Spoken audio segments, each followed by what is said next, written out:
Greetings and welcome once again from this fully operational speculative evolution station. We are talking to a wholly, almost entirely Turkish audience today. Seem to have been brigaded by the locals. Hello, everybody, all 13 of you. I'm really proud of my Turkish audience, but it's going to be a little awkward if it's only us Turks here and I keep speaking in English. Hello, everybody.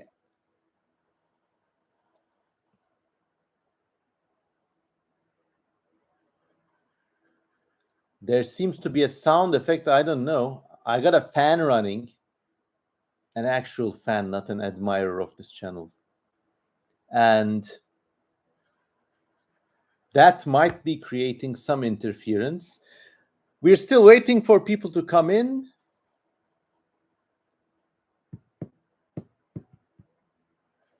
Old History Zone says looking good. The audio is perfect. All right. If you like it, then. Okay. I was already 10 minutes late, so thank you for your patience. Now, I'm going to show you my items for a little while you call everybody you know and everybody comes in. And these are the items. And after that, we will begin. I got my nightly sustenance, coffee, water, apples. One of the nice things about living in Turkey is that there's no shortage of fruit. Yes, somebody says apple. Please, I will undertake a decision which I will attend to comments from foreign viewers first. It's not that I don't like you, but I am really trying hard to not let this channel become parochial. Okay? So hello everybody, all 25 of you. I will be right back. Why don't you admire these fine objects right here?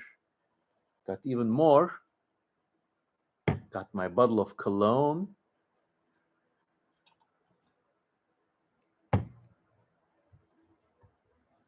Got my mister. Got my fan. I'm not going to make that joke. My only fan. Louis J says, what does parochial mean?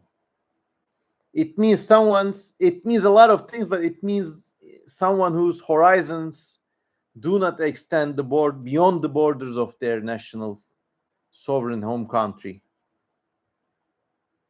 And I've tried my entire life to avoid it.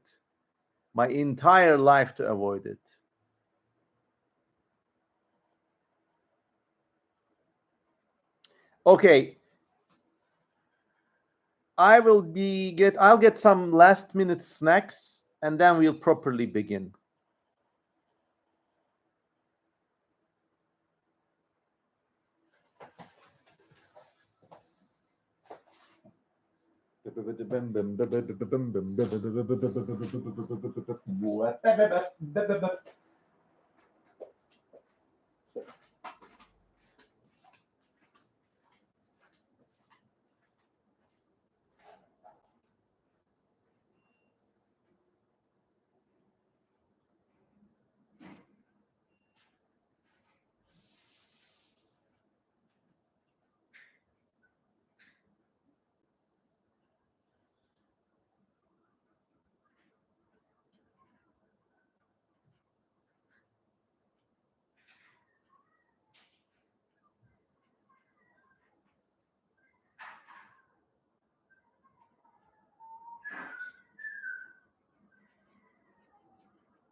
Boah, picnic, picnic, boah, picnic, boah, picnic. Hıyar geldi. Hıyar geldi. Yes, the cucumbers are here, and the Turkish word for cucumber, well, big cucumbers, hıyar, means is the same word as asshole. So yeah, I'm having apples, assholes, fans, coffee, and water tonight. And all 28 of you in the house, thank you for making this night a great, lovely midsummer night. I hope you're all doing fine. Hello from Mississippi, says Cambrian Aquarium. All this Rizon says, you are what you eat. Well, I hope I'm not a big asshole.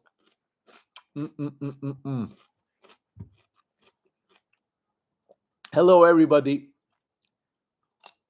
I hope the middle of the summer is treating you well. Cauliflower says, are your cucumbers salted? Yes, you can actually see the specks of salt on this one. It's bloody amazing.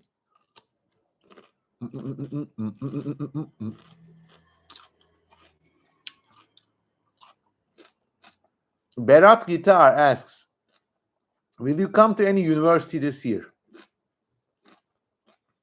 This year, I already had talks in Ankara's Mülkiye, which is the Turkish state's legacy school for diplomats. I had a talk in Istanbul University, which is the legacy establishment university in Istanbul, as a guest of the biology club. Plus, I was a visit at Eskişehir for an annual event hosted by a university there, but these are all Turkish universities. I have had this offer for a long time to people in American colleges, where if you can pay for my travel expenses and for my visa costs, I'll be happy to like come talk at your college, and you can just sell tickets for any price you want, and the money is yours to keep. Trouble is,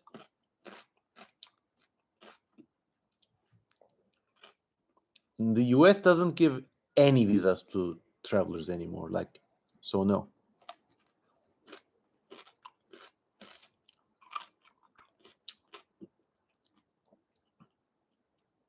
Louis J asks, will you ever do a video on insect families and orders? Yes, I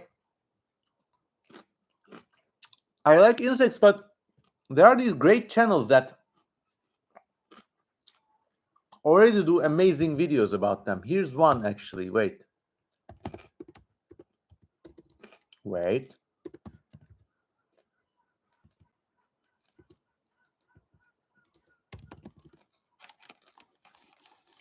There's this great and comparatively little known channel hosted by this really smooth guy. And well, it's this guy. I'll share the channel so you can actually go subscribe and view them.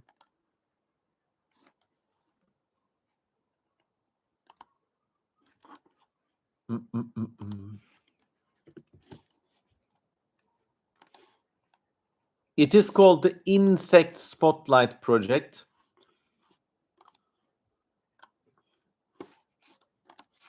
And here it is. This is a screenshot from that channel. It's hosted by this guy who's a very smooth talker, and I really like channels like this. Also, a similar channel is Clint's Reptiles, where there's no nonsense, there's no irony, no presentation, no wacky characters spotlight on themselves, but they just talk about their given subject with a lot of expertise, and it's just very, very nice to watch. And yeah, in fact, like watching these channels, I had a lot of videos about all the frog species in the world and all the arachnids in the world and crab evolution and, well, lots of weird things. But when I watch professional channels like this guy or Clint's Reptiles, I kind of regretted like pulling the whole like zany, crazy character stunt with all the gags and stuff. But I could have just been like far more to the point. But hey, what's done is done. So yeah. Lexus Galavan says, I love insects and bugs. They are like tiny crab birds. That's a great way to describe insects. Tiny crab birds. Pilau Boy says, I just slammed 4 toxic burgers. Bon appetit. Afiyet olsun. Do you have any plans to organize a gathering outside of Istanbul, like in Eskişehir or Ankara? My plans are currently focused on attending the DinoCon event in England, in Exeter, and between the 17th and 18th of August. I'm still trying to organize logistics, but if I make it, I will be offering a great range of dinosaur art. And actually, like for the past week or even more, I've been drawing non-stop. I've been creating aquatint prints. So these are like high quality art prints. And the color you see is all handmade watercolors. And these really look beautiful. I mean, and they're like legacy items you can own, and I think their value will only increase in time. So there was one Ceratosaurus, another Ceratosaurus here. Once again, the black and white lines are my drawings, digital drawings. I have them printed on this fine quality art paper, and then I paint them with watercolors. I've been doing a lot of these. Lots of hearts coming up. There's the famous portrait of Brachiosaurus. Louis J says, beautiful art. Thank you. So yeah, let's like these and more will be out there. So this is my portrait of Diplodocus, one of my favorite sauropods. And these guys all have like crazy skulls, and I imagine the more vulture-like arrangement for this one. And there's some fragmentary fossil evidence indicating that their mouths were covered in some sort of hard beaky substance. They discovered a batch of sauropod teeth, like bullets in a clip, held together by some external keratinous covering. So maybe there was also like a very hard beak-like covering holding the teeth together in the mouth. So that's my scientific rationale for these reconstructions. And for the nostrils, current reconstructions, if this is Brachiosaurus, okay, and the actual nostril is here, like in the top of the skull. And current reconstructions sometimes place them with tubed-like things up until this part. There are skulls of Komodo dragons where the nostril is far more to the rear of the nostril opening. But with sauropods, anything could have gone, you know? So I'm being a bit more imaginative with hole placement, with nostril placement. So yeah, well, we can go through the whole lot. These out of the way. These out of the way. Eat my final cucumber. This is all like high quality watercolor paper, and it cost me like a lot to get these printed. So I better not spill any cucumber juice on these.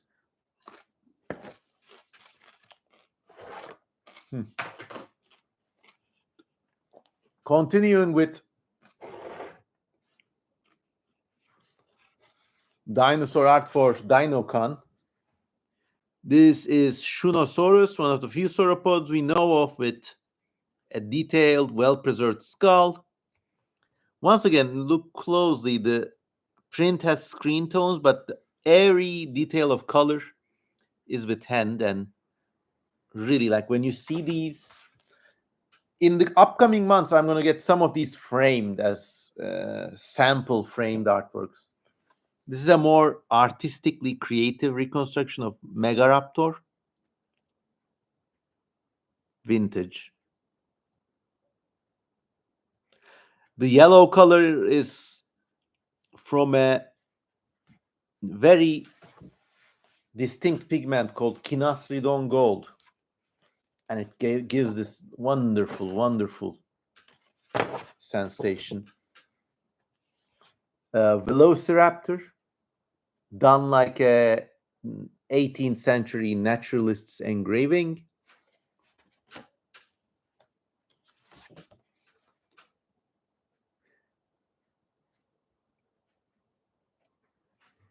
The famous Yiki.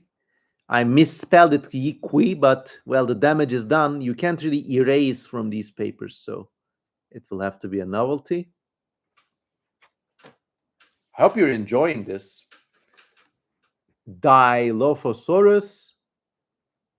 If you come to DinoCon, and if I make it too, I'm still struggling to get a visa, but if I make it too, you'll be able to buy these. So yeah. To be honest, after DinoCon, anything that they don't buy there, I'll probably put up for sale on Patreon or I don't know, somewhere. This is the famous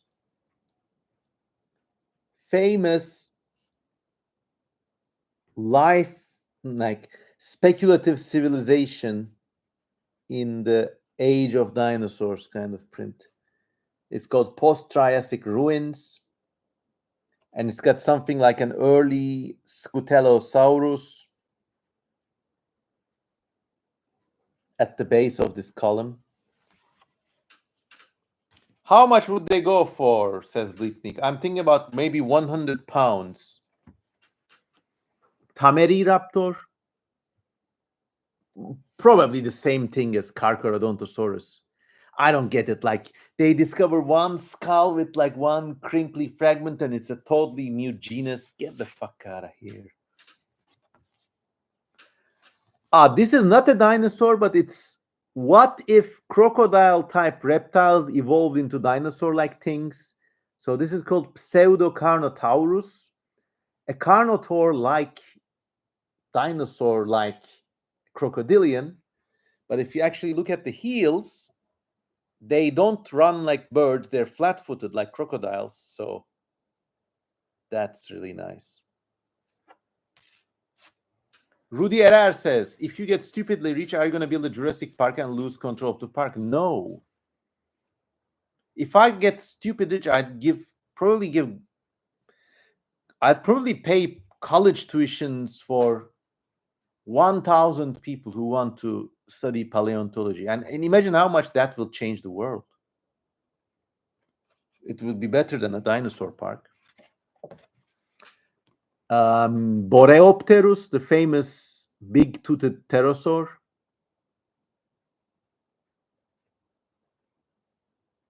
I love this one. I mean, look at the eye and the colors. Really, this video feed doesn't do it justice.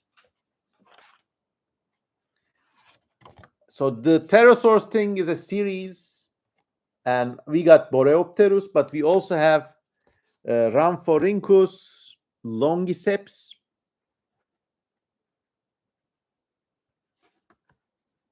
Ooh.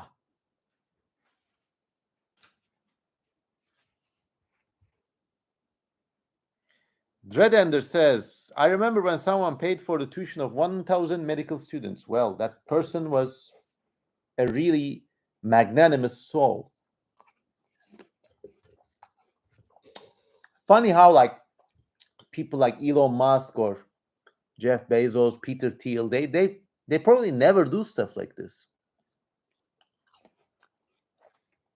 Clam James says, are these on your Patreon or are they DinoCon exclusive? They will be DinoCon exclusives. And what doesn't get sold will be on Patreon. Ünsal Hanoğlu says, we're learning strange information again. Enjoy the broadcasts. Emeğine sağlık. Thank you.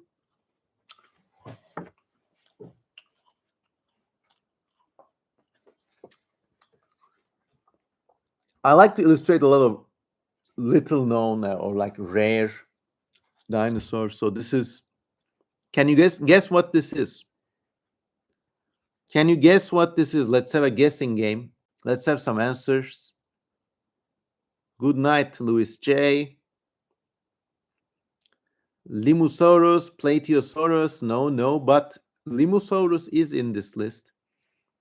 Does your painting count as Geniodectes? I actually drew Geniodectes before, but it's not in this selection.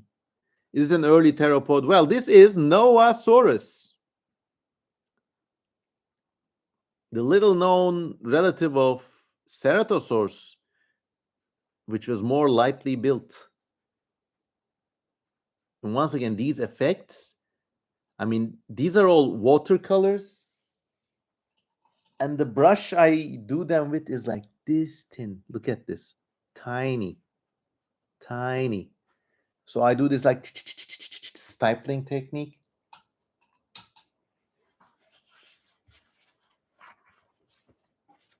Lexus Galavan says, procreate. Oh, Procerata. Okay, I don't know. Is that a name given to a clade? Even I get rusty about Paleoart sometimes. Mazyaka says, Cauliflower says, Noasaurus is Mazyacasaurus without the crazy teeth. Correct. These are Xylophysis doing these displays. Two males competing with each other, and well, this one is a bully, so he's scarred, and this guy is outclassed. So there's a whole like mating story there. There's Xylophysis again. Well, this drawing is from 2010, 15 years old. This drawing is from 2019.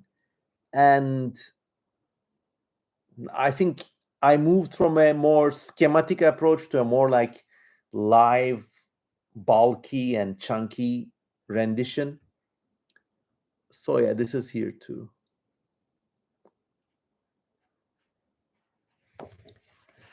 Dread Ander asks, what do you think about being a major part of the new dinosaur renaissance with speculative reconstructions? I mean, I am but a humble messenger. There are people far more talented than me. Look up this guy called Lucas Atwell or Joshua Kunuppe. A lot of talented people, but you know, if my name is on the list, then I can only be happy and proud. So continuing, this is one of my favorites.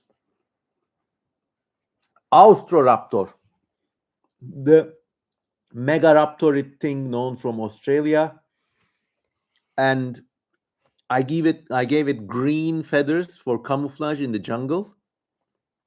So it's this large green mean monster of a creature, and this is like, I don't know, the head would be held maybe 2-3 meters off from the ground. So a big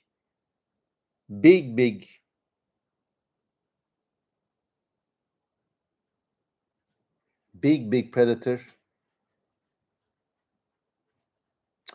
Oh my God, it's not Is it Austroraptor or Austrovenator? Wait, I need to check this.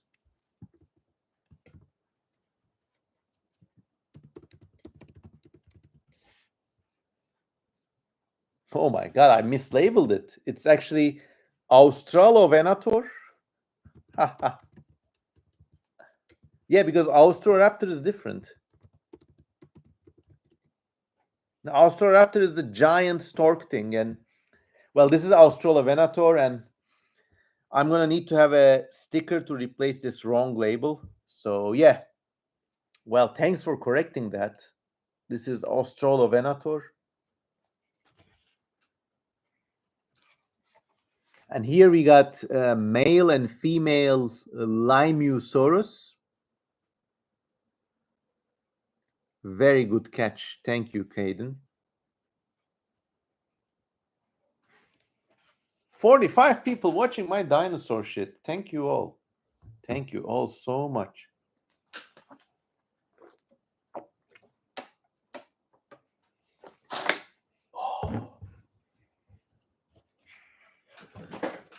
Then there's a speculative reconstruction of the small ornithopod Zalmoxes with pangolin-like scales.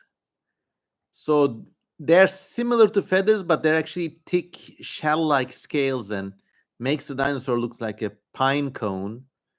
And this is just my speculation, but something like this could have existed. Lexus Galavan says I'm speechless. Well, I'm saving the best for the last, so just wait. This is one of my proudest ones. It's the mid-sized Compsognathus relative Huadanosaurus from China. Once again, I really like using green on terrestrial theropods. If you look at things like the Kakopo parrot, green is an underutilized color.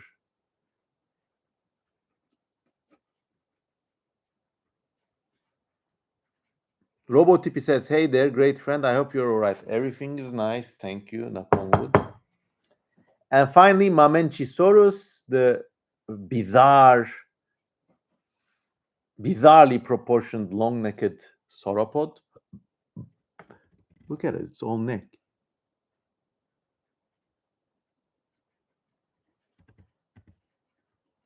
I did this effect where half of the body is wet, so I wanted to look like it just crawled out of a lake where it was cooling itself.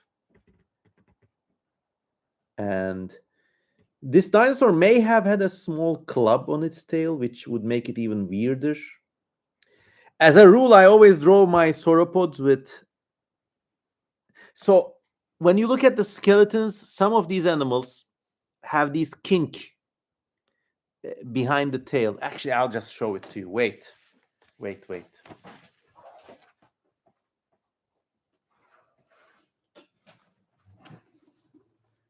Get my reference copy of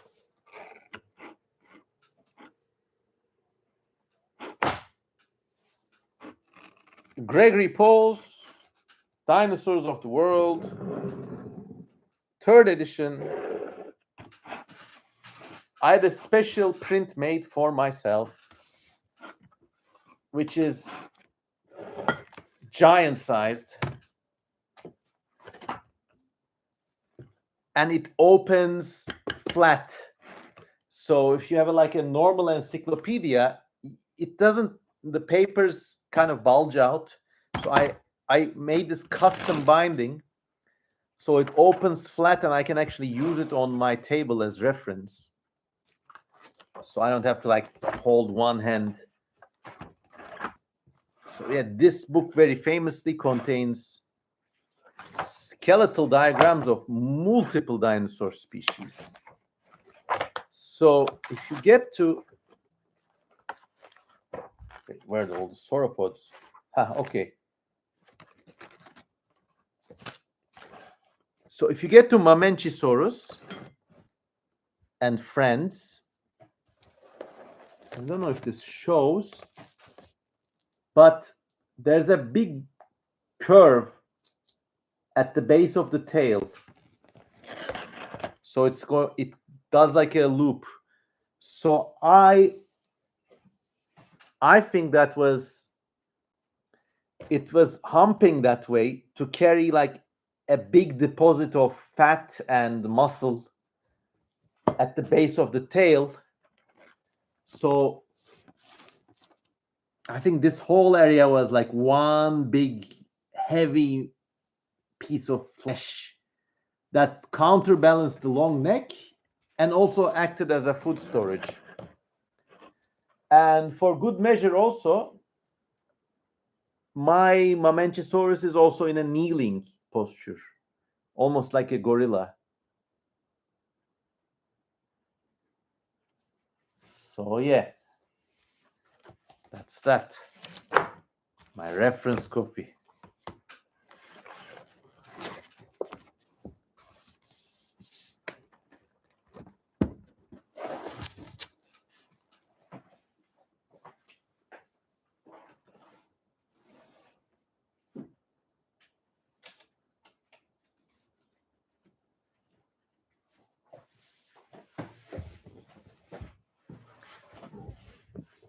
Okay, so those were all the aquatint prints I made. And there's still a whole bunch more that I haven't colored yet. And, well, I will get to do them. If you visit me on TetsuCon, you will see them. Plus, I've been exploring a lot of non-realistic but figurative paleoart. So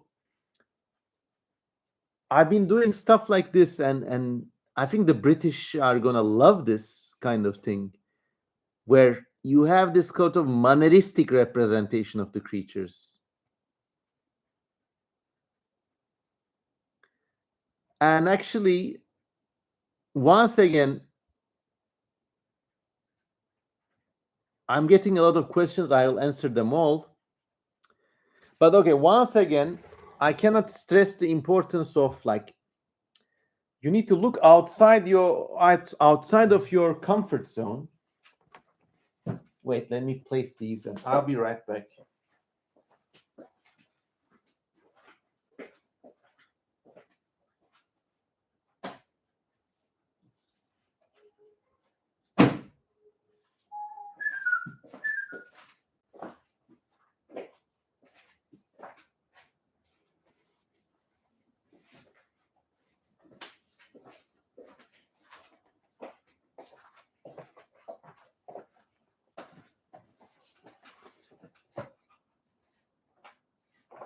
So one of my favorite artists of all time is the British Surrealist Graham Sutherland, okay?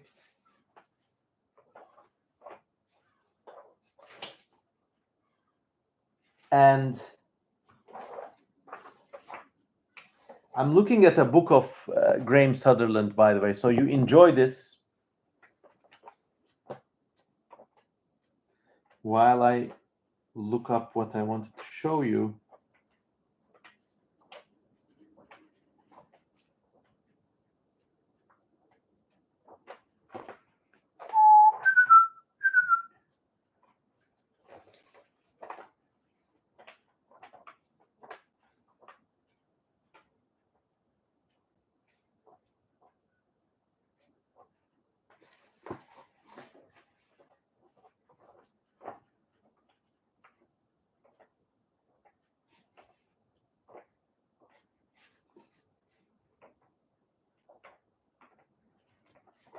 Just a second.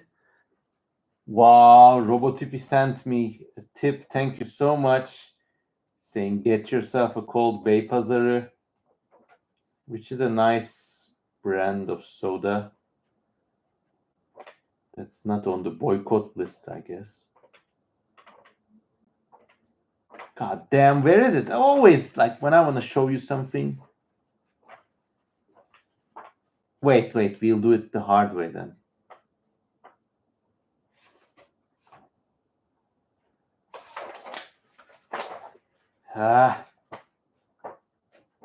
Thanks for your patience, everybody. So, okay, this is Graham Sutherland, okay?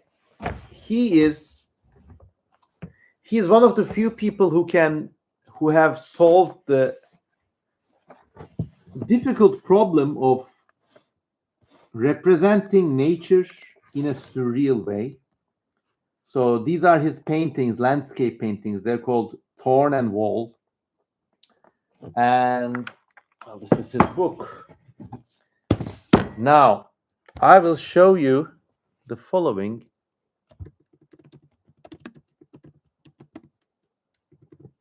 Being a British artist, Graham Sutherland also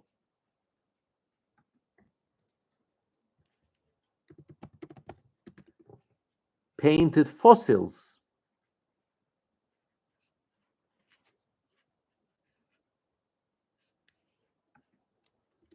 Oh my God, it's not even up online. Ah, God. Okay, I've sorry, I've put my mind into this. Now I owe you.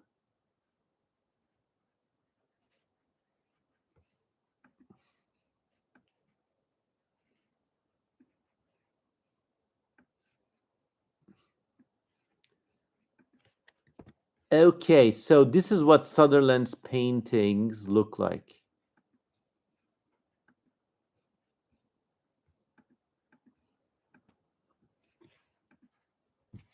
As you can see, it's just wonderful. I have all these figurative art, like dinosaurs, textures, aliens, and stuff, but this is the kind of artwork that really like gets me excited, and it feels real. So this is his depiction of thorns and plants, I think, and it's very difficult, very difficult. Okay, it's incredibly difficult to look at nature and represent it like this. So this is Sutherland's composite painting of like a pterosaur skull and a dead seagull. And once again, this is like a mid-century British surrealist. So has nothing to do with Paleoart, nothing to do with science art, science fiction art. But like this painting was like one of my biggest inspirations in all life. I mean, as was this artist. So I started studying, well, fossils of pterodactyls. I will show you now.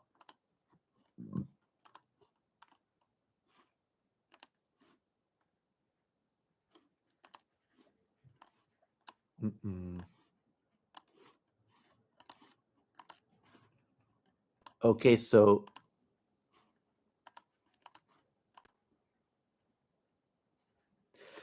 this is what the fossils look like. When you discover a pterodactylus fossil, this is what you get in a stone, sometimes even more messy and indistinct. So for a whole day, I looked at fossils, pictures of fossils online, and then I took up a charcoal and tried to draw the fossil as I remembered it.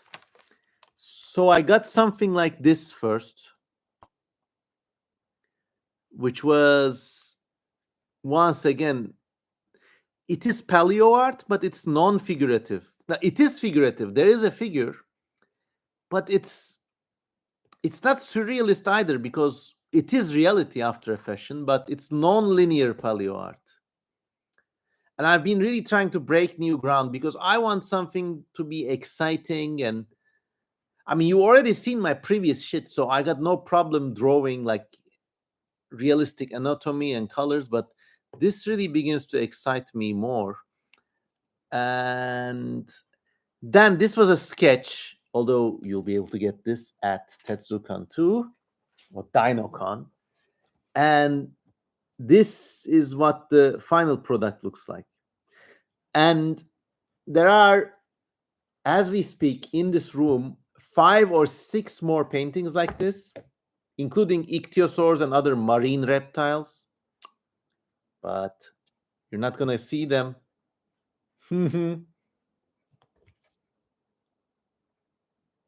So I really want to like push boundaries, as Clem James is saying. So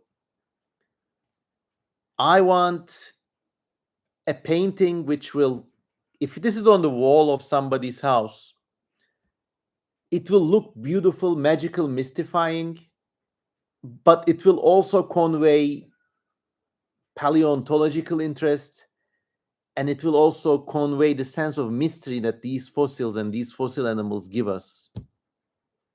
And once again, there's loads of intricate little details here.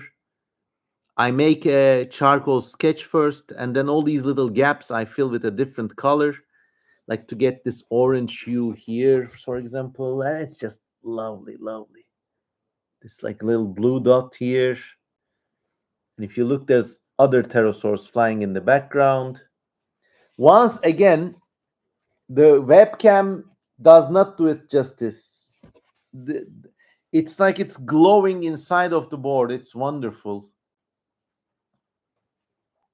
So yeah, these are in the pipeline. So yeah. Plus on the like after I do dinosaur art on the cooldown, I also get to do lots of like wicked surreal art with figures like this. Heck, who knows? So DinoCon, they're gonna have a rule. They say like, I'm sure Darren wrote this, but they say like at least 75% of your merchandise must be paleo related. So yeah, 75% of my paintings will be paleo art or manneristic paleo art, but the other 15% or 25%, well, it's gonna be maybe surreal art or even maybe original All Tomorrow's art, which is now a collector's commodity. So yeah. So I'm gonna put this back. 44 people watching. Let me all hear which part of the world you're from. Where are you from? Where are you from? Where are you from? We'll do our shout outs and we'll continue the program. And thanks for being able to, in fact, thanks for sitting through my self promotion.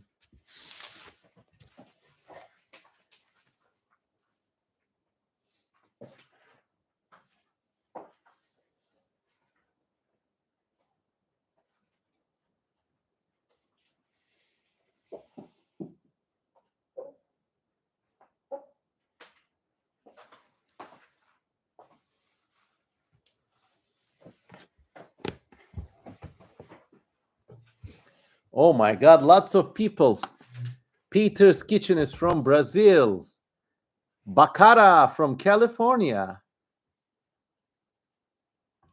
Falcario says Sutherland's paintings feel more strange and beautiful than nature does, and realistic paintings. So yeah, that's the magic of painting. I mean, as a painter, you have to at least know how to paint realistically, but photography gives you tough competition. So painting actually needs to turn to this magical tangent observation style in order to compete. But yeah, Robotupi is from the land of Döner, which I think he means Turkey. Bleatnik is from Texas. Hello, my friend. Elibot from Wales. Nice part of the UK. Lux Aterna is from Lithuania. 45 people watching. Operator 214 is from the Philippines. B is from Germany. Jacob Rothschild is from England.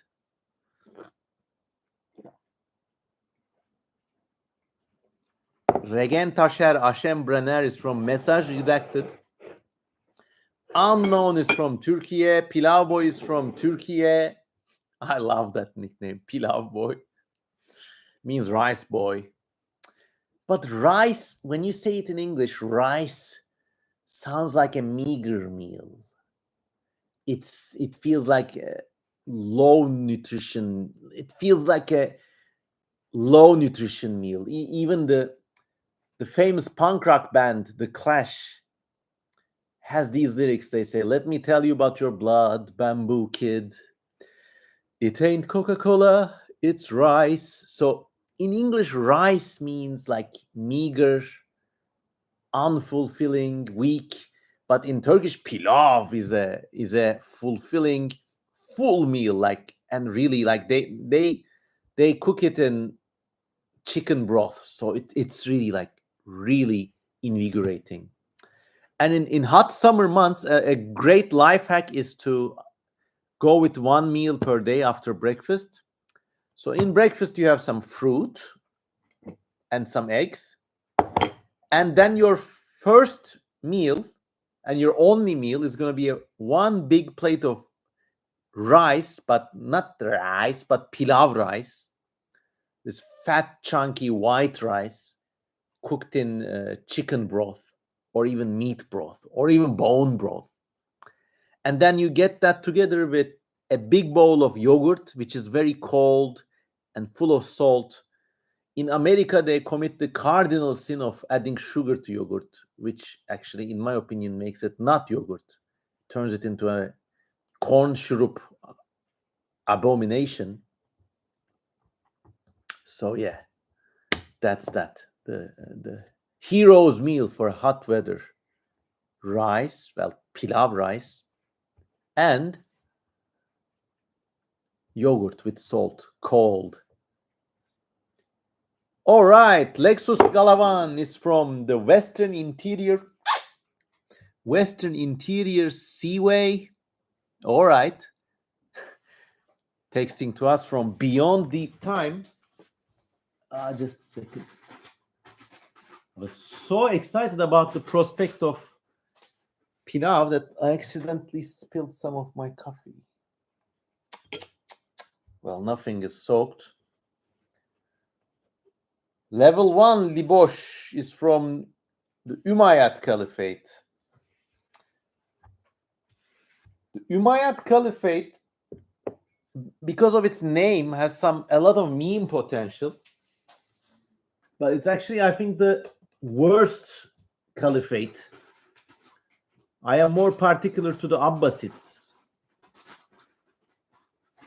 And if you're Turkish, you probably know of the Umayyad stance towards Turks. So I don't know. Not the best bunch to root for. Cauliflowers from Kocaeli, also IRL friend. Hello, my dear friend. Blake Richardson is from, well, the United States, Michigan.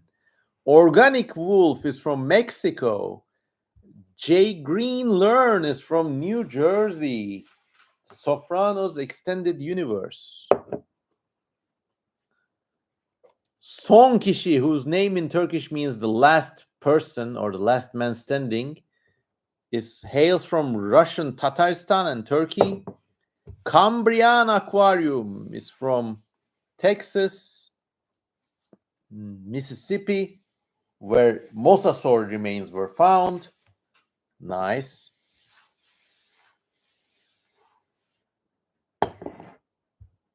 Great Guardians from Pennsylvania.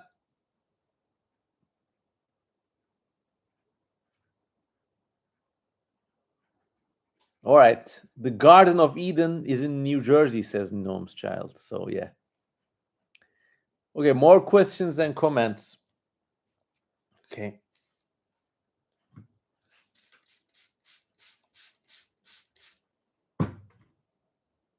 İnanımız says, abi selamlar.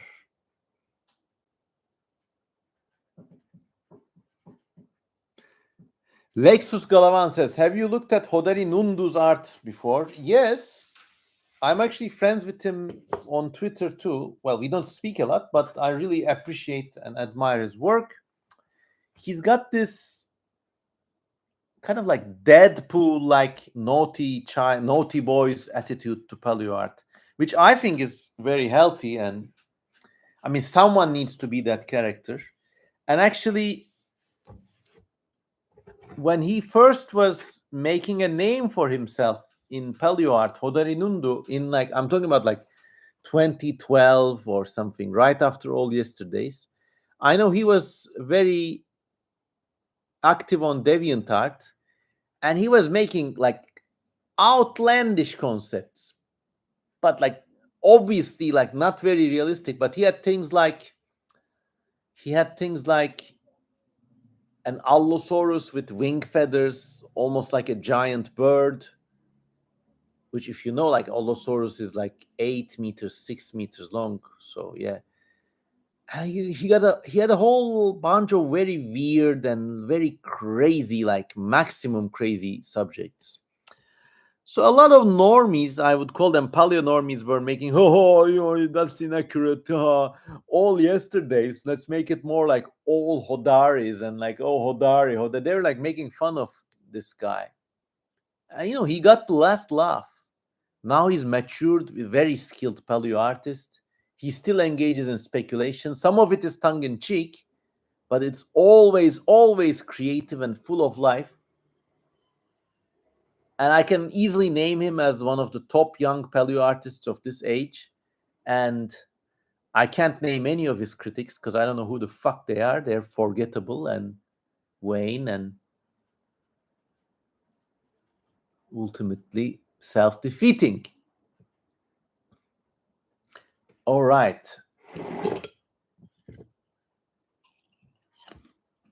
Answer questions.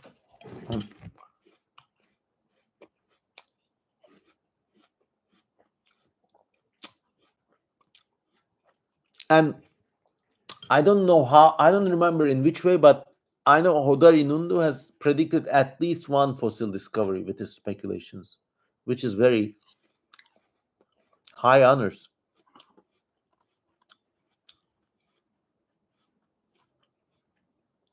46 people watching.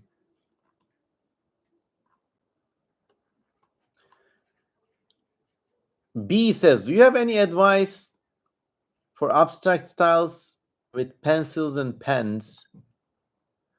I can show you. Wait. First, I need to like properly wipe the coffee from the table.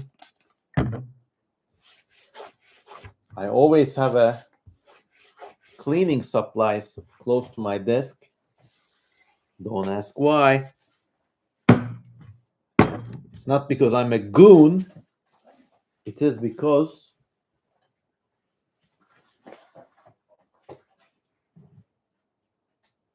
I always have a big supply of watercolors, and if these spill anywhere, I want to be able to clean them rapidly. So there. So okay, let's get out.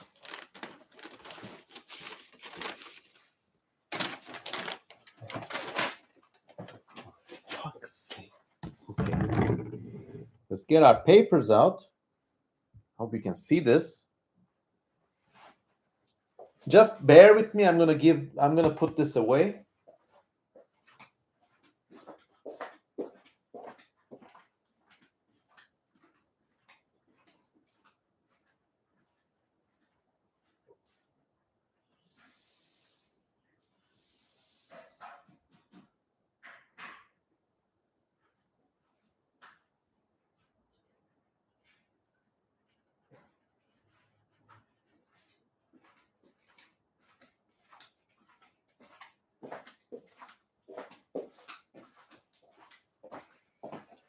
Okay, so we're gonna do an exercise.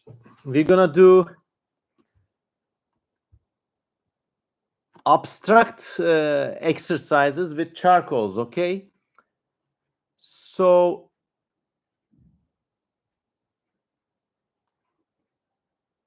give me something to draw in an abstract way, and I'll see what I can do about it. We got our Japanese charcoals here. Surprisingly, these are actually the cheaper variety of charcoals. Jurkio Gbujirio says, hello, Mr. Kozaman.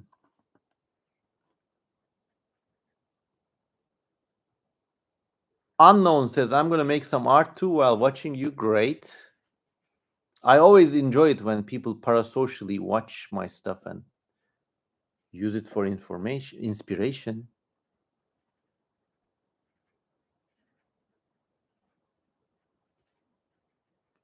Okay, since B asked this question and he says, I'm more interested in drawing people.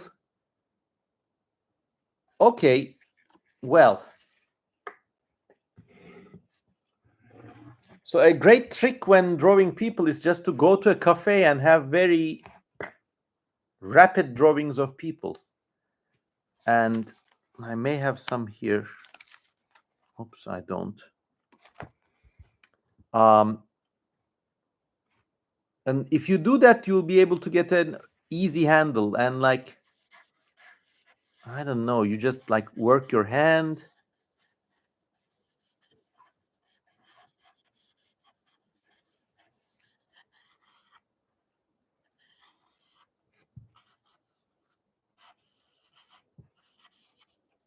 So here's maybe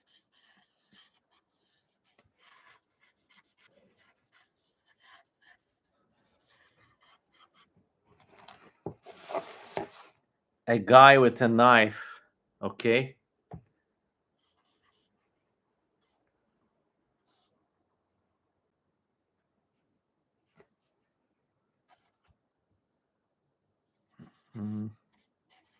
Let's give him a backpack too. So I don't know. One nice thing to think about when drawing is to understand that in nature there are no lines. Like you look at this thing, okay? Look at this thing.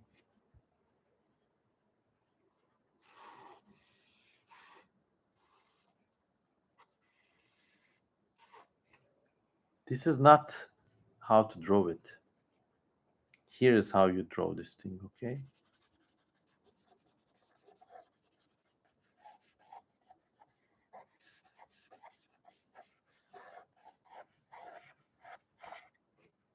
There are no lines, only fields. Sometimes the fields are very thin, so they look like lines, but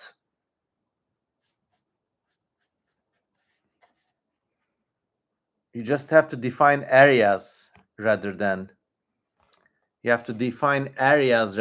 lines. And when you like, so like when you make a little mistake like this, actually you can easily turn it into, well, easily correct it and make it not a mistake, like so. So yes, some drawing action. Oh, let me have some coffee. Gnome's Child says, I'm jealous of European cafes. American cafes seem to rush you out. Do they? I know that in the States, if you go to a Starbucks, you can just fucking sit there and nobody's going to do anything about it.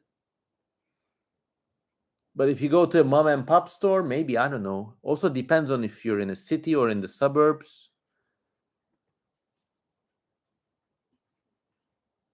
There's some drama between cauliflower and cadence linker, or is it irony? I don't know. Inanimous says, will you come to Antalya, which is a Turkish city, and also jokingly, now a Russian oblast? Will you come to Antalya Oblast? Well, the joke is because so many Russians and Ukrainians live there. So at any time, I don't know. Antalya is difficult to reach from Istanbul, which is where I am. So I don't know. And it's very expensive to travel there just for kicks. So there has to be a reason. If you're at university there and organize a talk or something, maybe that could be my excuse. Fatal Religion says, I've been to Antalya.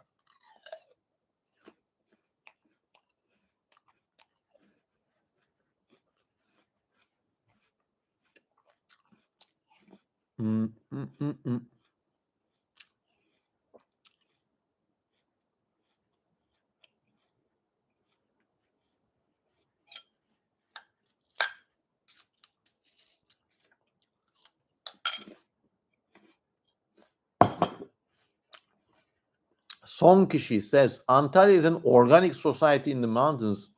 And last time I was there, it was not organic. It was not fucking organic. There's a very endemic drug problem in Antalya.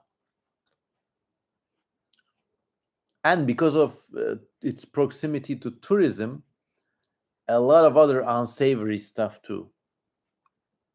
So Antalya, imagine, it's actually a weird ass place. In the city, you can still use the gateways made by Romans. Emperor Hadrian has a gate leading into the city. The old city is still there. It's a maze of walls and ancient Roman ruins and later Ottoman houses and even later early modern buildings. But it's all a bit dilapidated and almost like something out of Naked Lunch. And there are lots of like youth hostels and bars and clubs in that weird place. And the present day city extends around it. So, like, if you have a middle class life, you probably don't live in the old city but go there for fun. But sometimes it can get really like, almost like criminal there with drugs and shit. So be careful.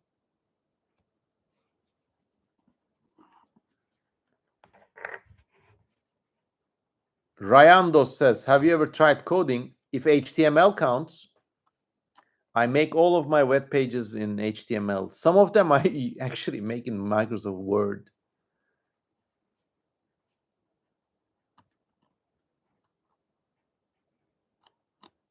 Okay, many comments.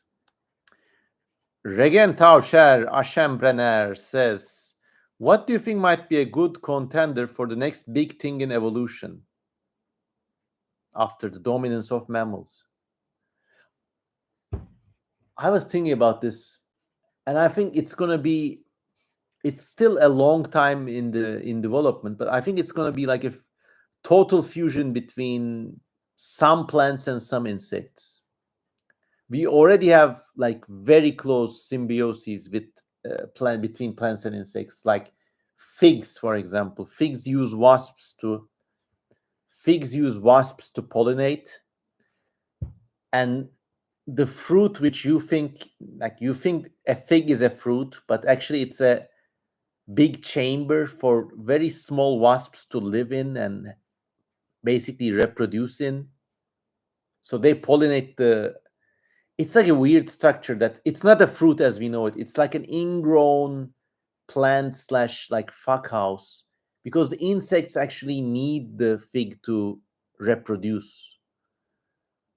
And when the insects move around between different figs, they transfer pollen and the plants reproduce too.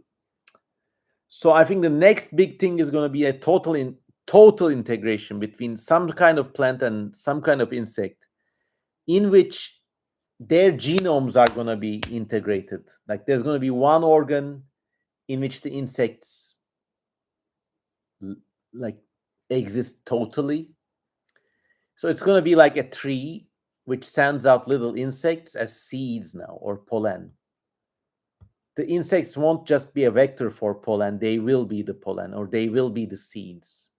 And I think it's going to unlock a whole new range of possibilities for dispersal and reproduction.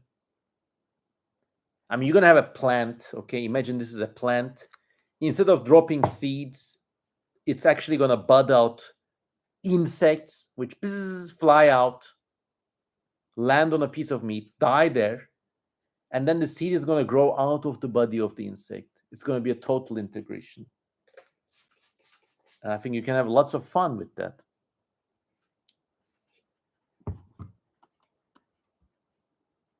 Lexus Galavan says, have you seen them? Have you heard about the recent discovery of the Tyrannosaurus Kanhulu from Mongolia? Yeah, there's a lot of Turkic named dinosaurs from Mongolia and surrounding areas. There's one called Bey. There's one called Ulaanbaatar.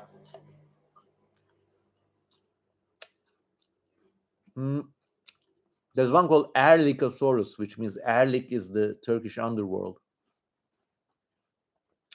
I think names like Kanhulu, they're respectful to the local community, but Kanhulu means great Khan. It doesn't really describe the animal itself.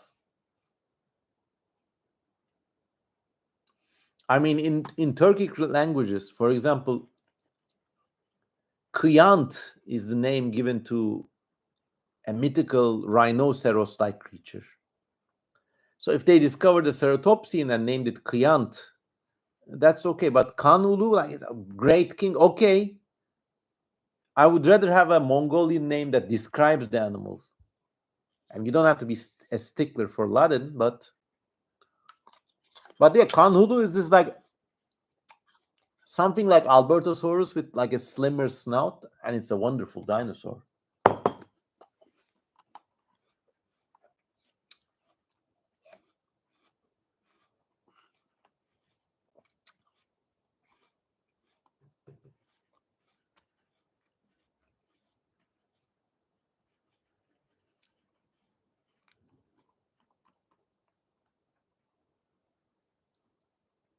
Fatal Religion says, when you think about evolution, do you ever feel sad that you won't be able to see all of it? Yes. I mean, what can we do? We get limited lifespans, but life ain't so bad. At least not most of the time. Falcario says, I think a lot of dinosaur names don't describe the animals. Yes. Also, sometimes researchers give like native or ethnic names to honor the local people and the local cultures. But these names don't describe the animals. And sometimes actually they're so stereotypical, I think they might be offensive to. It's like an alien coming and discovering a fossil elephant in fossil mammoth in the United States and naming it Big Joe McFucker in respect of the American people. So like literally the names are like so stereotypical. And don't even get me started with the fucking names like Thanos, named after an MCU character. Get the fuck out of here. Really, I mean, it makes my blood boil. It's a bastardization of science.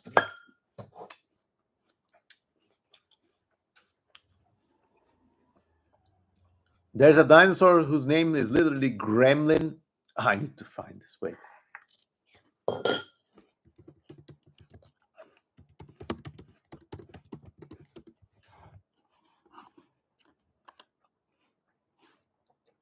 Oh my god, it's true. Gremlin Slobodorum.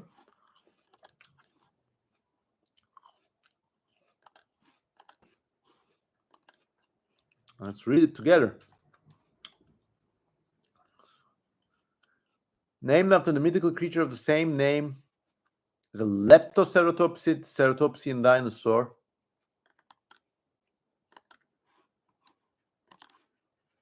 What the fuck does Slobodorum mean?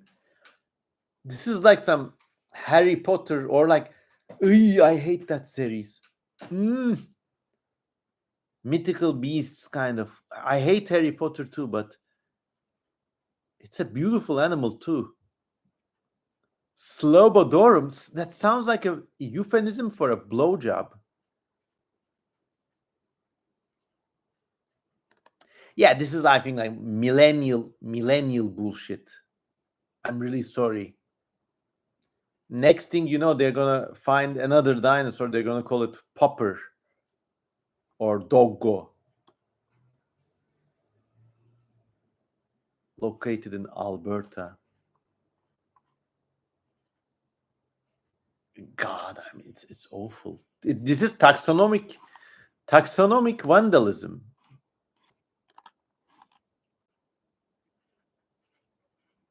Gnome's child debate says she's Slobodorum on my grand. Yeah, it's more of a little doggy. I mean, I would understand. I would even understand if they called it Gremlin Ceratops, okay?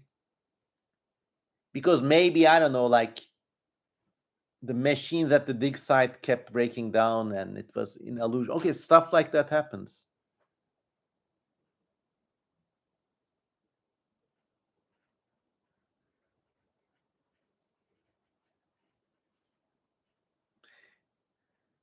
There's a dinosaur called Bey. That's another Turkic name. It just means like lord, or it's a name like earl or prince or local ruler.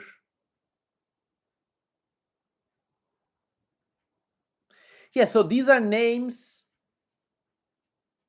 Once again, they reflect Western prejudices because they think, oh, we're gonna call it Bay. It's like discovering a. Once again, it's like aliens come to United States. They discover a new species of Tyrannosaurus, and they name it Mr. President for respect of American people.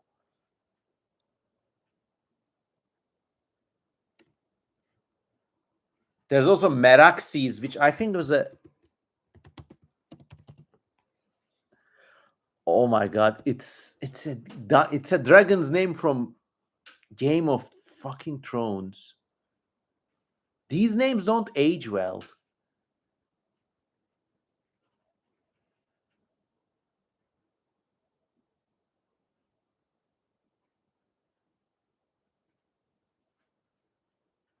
Samosa G says, "Are you religious?"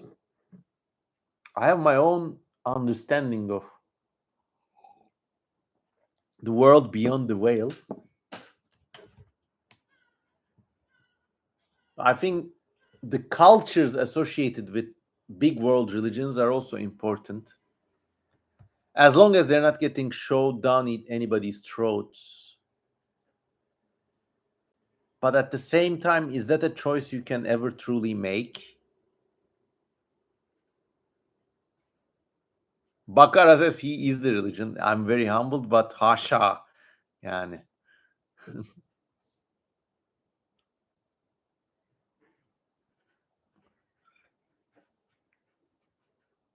There's actually a great book. It's called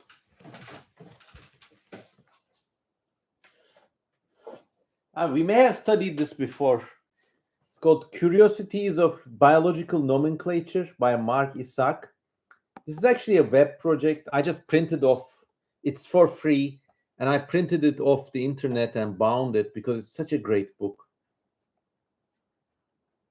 And it's about like there's whole chapters on names on video games. So let's look at it. I mean, there are like lots of animals named after Pokemon. There's a rare species of beetle named, well, a genus Bimburum, and the species names are Bimburum articuno, Bimburum moltres, and Bimburum zapdos. These are all Pokemon. There's a shark named Galagadon, which is named after a video game known as Galaga. There's another Pokemon-themed wasp, Stantorceps weedlii, because it's got a spine in the middle of its head, like the Weedle Pokemon.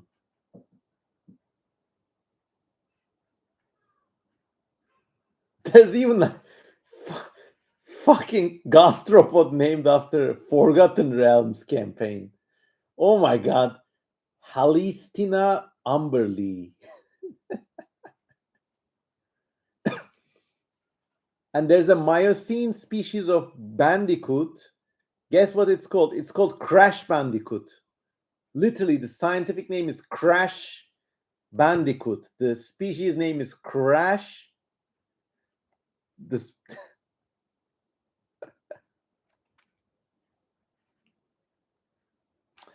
So this book is full of like this book can like make you the life of a party. There's a whole chapter on companies and brand names. There's a mite named Amerontorus Twitter. There is a palm tree named Diopsis McDonaldiana because the expedition trip to Madagascar was funded by McDonald's. There's There's an electric ray whose genus name is Electrolux, after the appliance brand.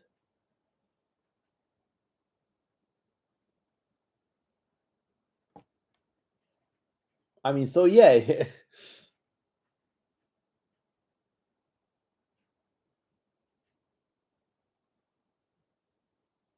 This is an atrocious name. Robert Hofstadteria, National Geographica. There's also a kind of ant known from Madagascar called Proceratium Google. It's an evil name. There's a braconid wasp called Saturn Oreo, after Oreo cookies, because its antenna apparently is round like an Oreo.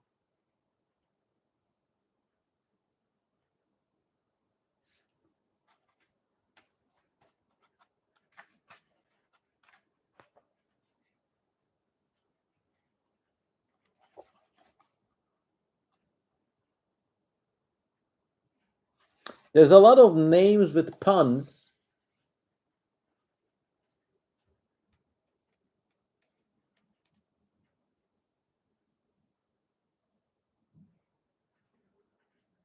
There's a snail from Fiji, and its name is Bah Humbuggy, after Ebenezer Scrooge's quote, Bah Humbug.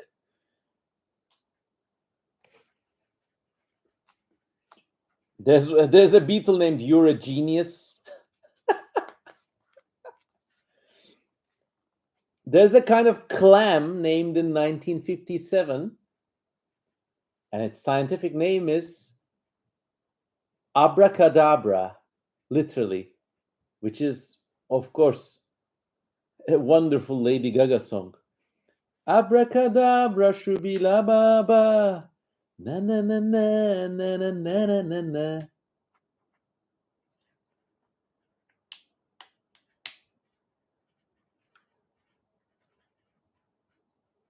There's a problematic orchid, and its name is Heebie Jeebie,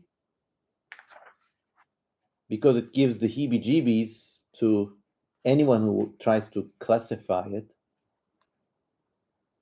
There's a kind of milk thistle named Silly Bum. I'm not making this up. Oh my god, he was poisoned after drinking too much Silly Bum tea.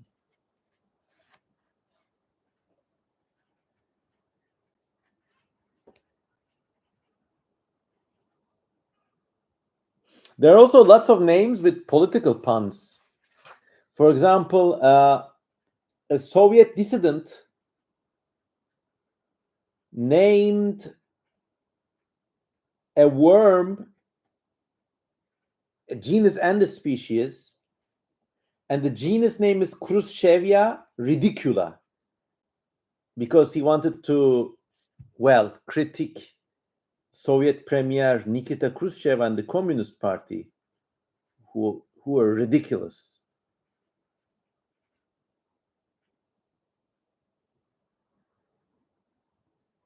There's a trapdoor spider named Apatiscius Barack Obamai, because apparently Obama was a big Spider-Man fan, and this arachnologist wanted to honor that. There's also a bee named Lasioglossum Obamai, but we don't know if Obama was a fan of bees. There's a lot of Obama animals and plants.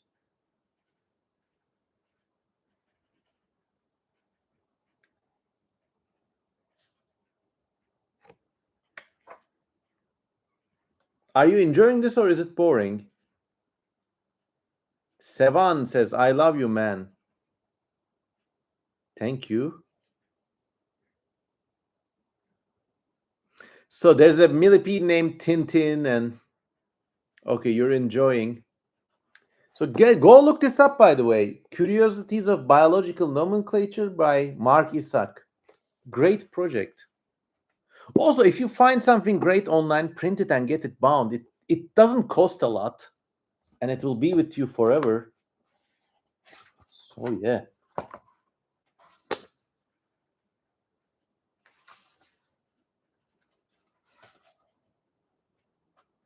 Okay, one last name, and then we call it. I mean, we're gonna put this book away. Let's find a really ridiculous one, huh?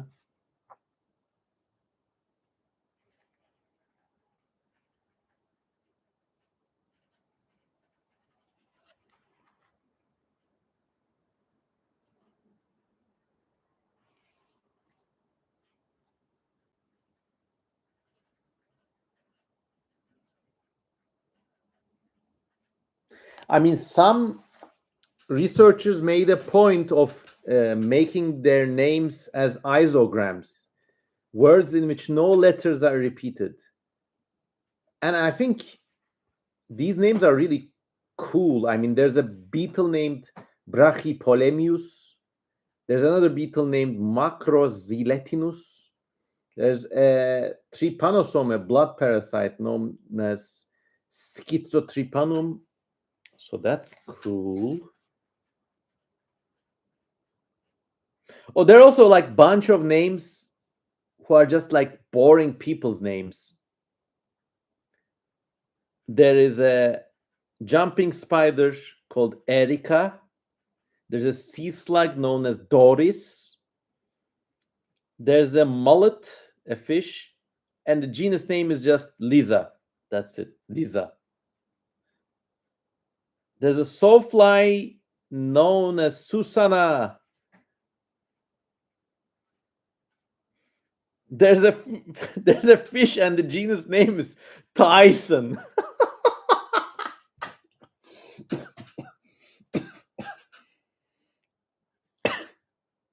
God, what's next? It's they're gonna name something Tyrone, but that would be racist.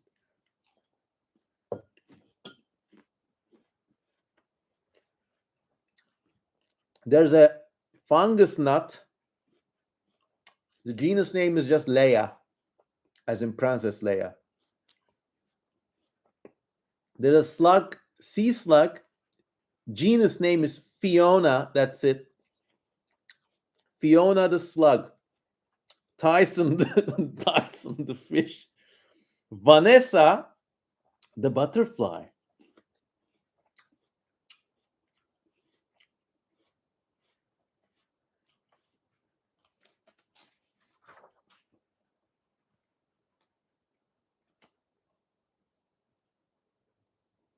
Also, some entomologists were in a running contest to name a genus that would appear the last in a list. So you got a wasp called Ziziza, which is like literally, I'm not making these up. You can read. I mean, I can show you.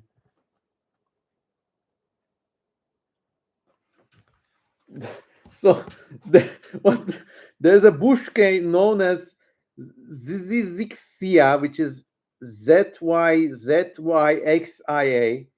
There's another wasp known as Zizix, which is ZYZZYX.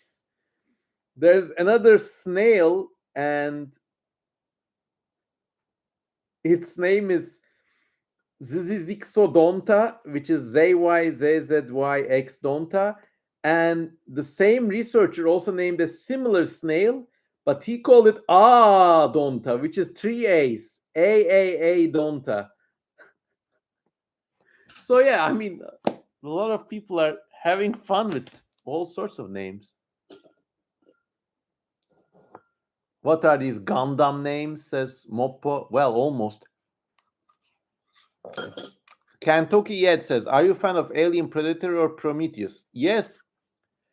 A lot of you don't follow the videos on my channel. I got loads of videos about the alien lore.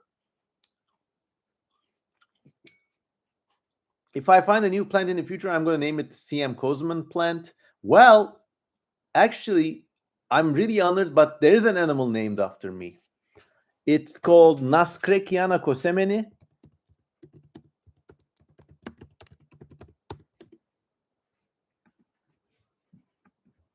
A researcher friend, like literally named a grasshopper after me.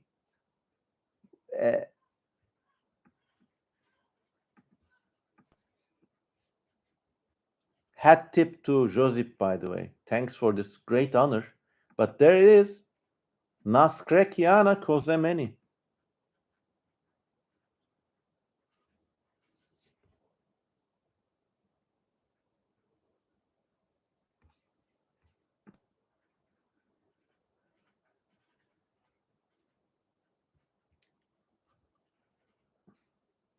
Kicknet says no way. Unknown says no way. Yes way. Bakara says he's got your eyes. Maybe. Beneath these glasses, I got dead dog eyes.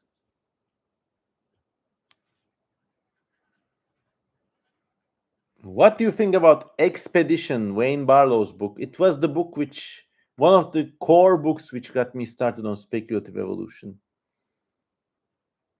My father got it to me as a gift in 1994.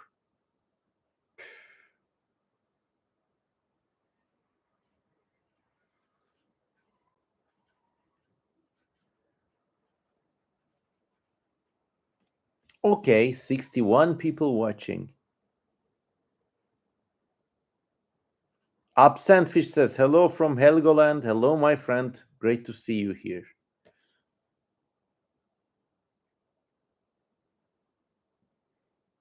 Gnome's Child says, I'm going to discover a species and name it, and it's a bunch of emojis. Well, I don't know. The first emoji species may not be that far away.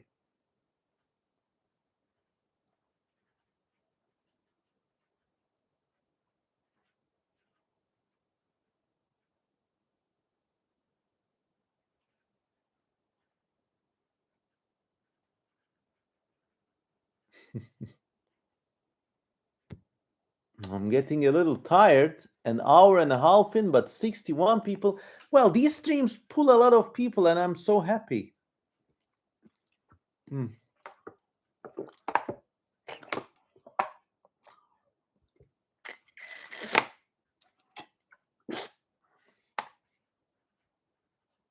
Unknown doxes themselves saying, my name is Dicle, means the Tigris River.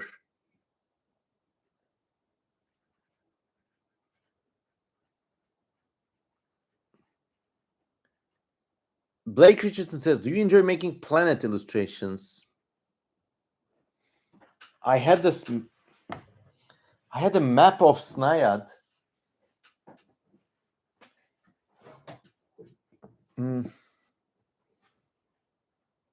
It's very easy. You just do the smoke filter in Photoshop and then color in different parts, and they look like continents.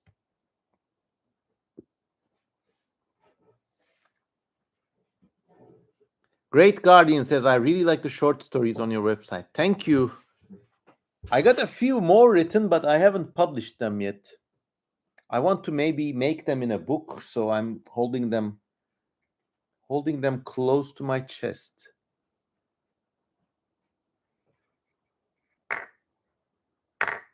Elibot says, was a great surprise to get stream notification when I got home from work. Well, enjoy.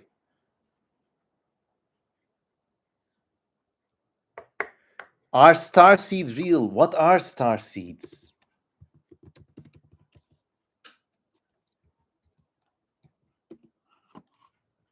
Oh, it's like star signs.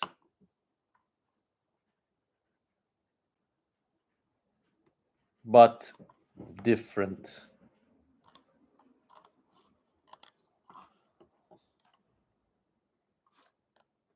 Apparently, they connect to different alien people, different alien species, but spiritually. I don't know. I have to be really careful answering these kinds of questions because I got a friend, a close online friend, Rob, if he's watching,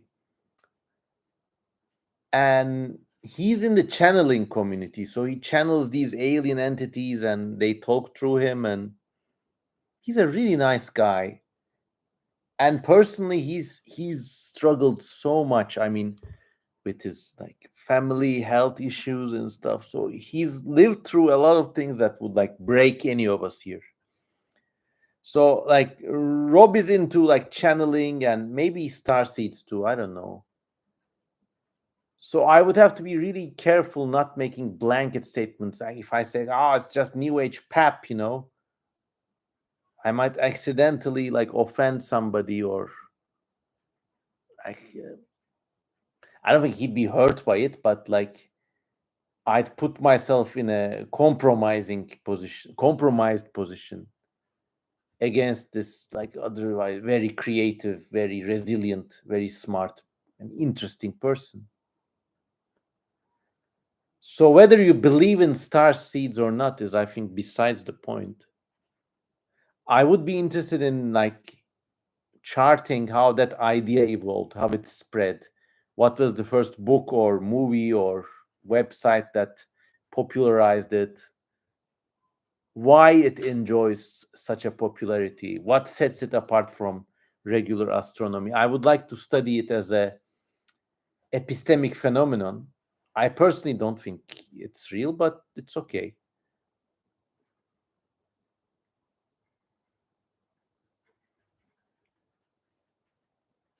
Turan says, do you think humanity can build mega guns like the Death Star from Star Wars? Well, the late Saddam Hussein was building a mega gun that could shoot projectiles outside of the atmosphere, and well, he wanted to strike Israel. Before them, the Nazis were working on a project called the high pressure pump, which was once again a giant gun that was supposed to like fire shells from beyond the atmosphere into London from France.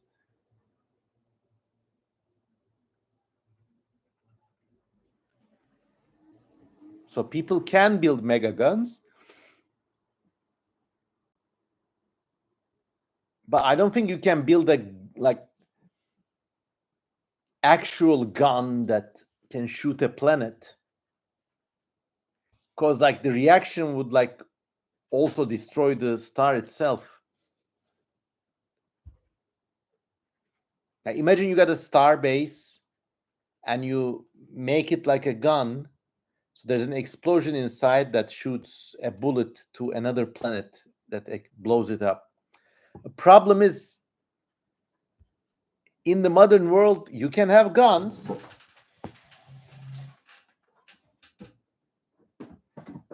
You can have guns like this one here because it's made out of metal. When you got energies that are big enough to blow planets up, like, there's no material that can contain that explosion. So yeah.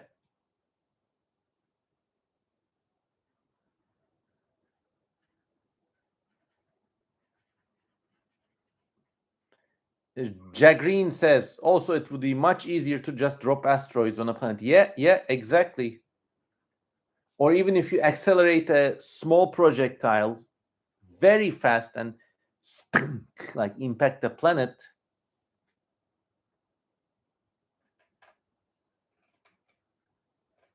Turan says, I just wanted to destroy Pluto. Why?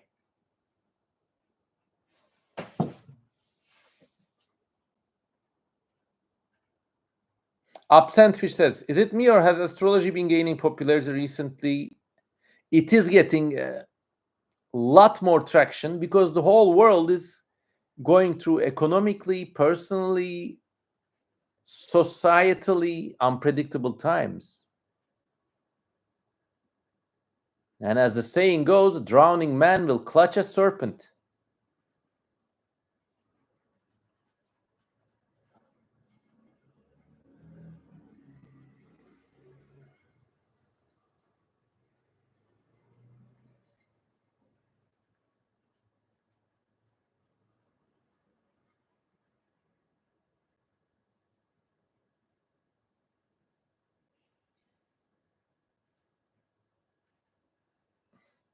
JD says, what would other animals look like if they evolved to the point where humans are now?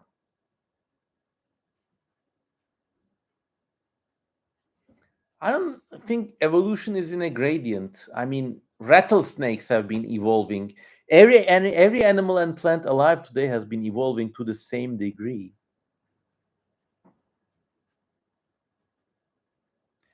Of course, I know you mean like if they could build a material civilization comparable to ours, but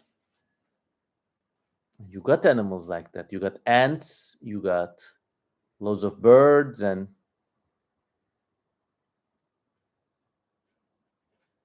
rattlesnakes aren't building computers, says JD. Well, anatomically modern Homo sapiens are, I don't know, something like 200, 300,000 years old. And we haven't been building computers for until 80 years ago. That's an infinitesimally short span of time. So maybe building computers is like a terminal stage of cancer. And evolutionarily, I think a society that builds computers has a higher chance of destroying itself, which may be counter-adaptive. So material civilization, for a lot of animals, it may simply be something they don't evolve to do because power at that level inevitably gets out of hand at one point or the other.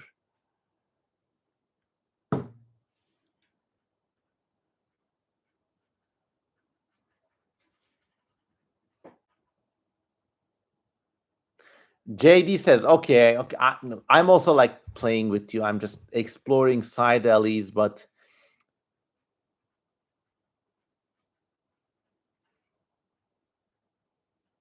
if they evolved into like modern humans, I don't know. I mean,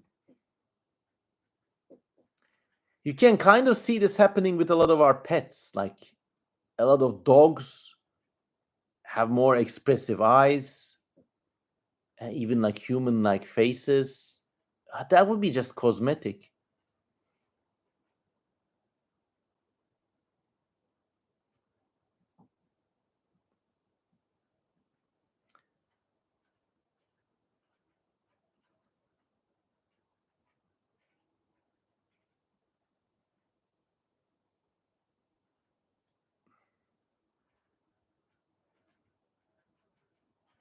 There would be aliens of all times, says Mopo. Of all types, sorry. Crows are doing pretty great in human controlled environments.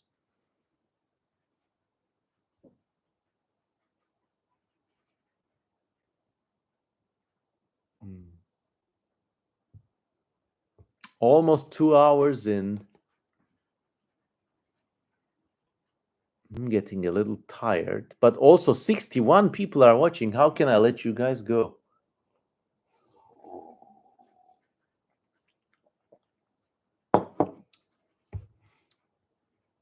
The new Jurassic Park movie is about to come out, and I can't wait to go see it.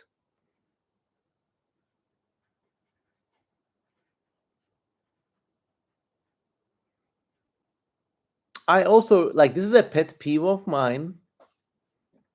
There's something called environmental DNA, okay? If you go to a forest and just like sample the water or the soil, you can find DNA traces from all sorts of animals that live in the habitat. Actually, people are making some interesting discoveries that way. They, for example, recovered environmental DNA that hints that the Sumatran rhinoceros, which is a very endangered animal, has actually secretly been living in some habitats. So there's a lot of evidence uncovered like that. So with the Jurassic movies, instead of finding everything in amber, why doesn't somebody just say, oh, we can recover environmental DNA directly from fossil strata now, and you know, then you can get a lot of animals, and you wouldn't need to have DNAs for everyone. Sorry, you wouldn't need to have like mosquitoes in amber fossils for every little creature, you know.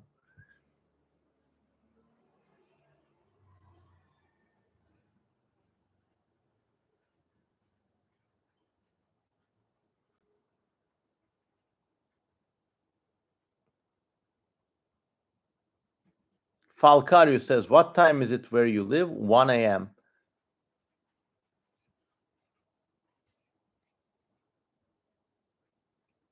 Samosa G says, they gotta remove the love stories from those movies. Why? No. One of the things that made the original Jurassic Park great was the unspoken dynamic between Dr. Grant and Ellie Sattler. In the beginning of the film, Grant doesn't want kids. He thinks they're messy. He thinks they're like a burden of responsibility. And then on the island, if you notice, Ellie Sattler, they're a couple with Grant.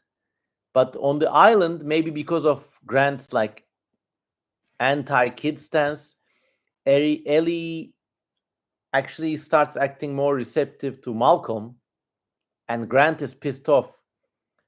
And then they have this whole big ass dinosaur adventure, and they escape death many times. And Grant is put into the role of this father that he never wanted to become, and he saves the kids. And he like makes jokes with them too. Like he he doesn't just save them. He acts like a protector, a caretaker, and like as a genuine affectionate parent for them. And then in the very last scene of the movie, you see like him and Ellie exchange stares that okay, we can make this family thing work. So that's like the heart and blood. If you don't have that, you might as well go make Prehistoric Planet or Walking with Dinosaurs again. And I think that's a very sad way to have a story. Onur Taner says, good night. Thanks. Sorry for coming late.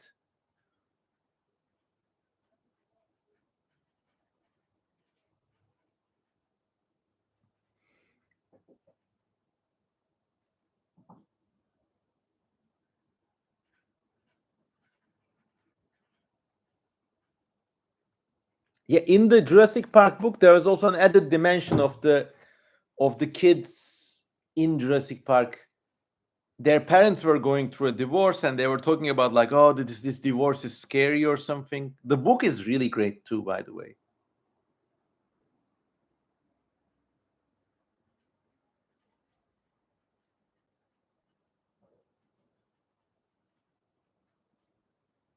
JD says, if dinosaurs could evolve wings, can humans too? Yeah, just look at a bat. Bats are very close to the primates in their overall family tree. And if you're like a species of very tiny humans with flappy hands,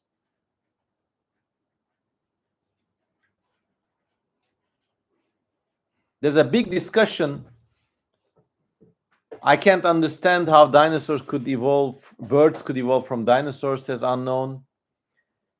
And I'm not attending that on purpose because,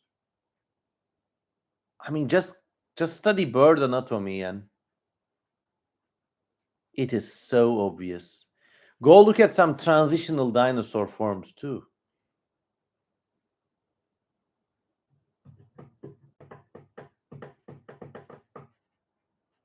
Organic Wolf says, are you hyped for the new Jurassic World movie? I am hyped for the whole experiences of going to the movie. Because movie tickets have gotten really expensive, and I only go to like a few rare movies. I mean, last film I saw was Mission Impossible. And actually it was a big public holiday when that was out, when I went to see it. So I went to the mall next to the house I grew up as a child, and it's a very nice part of Istanbul, but it was a public holiday, so there was actually nobody in. And I drove in to the first screening in the morning. I saw the film.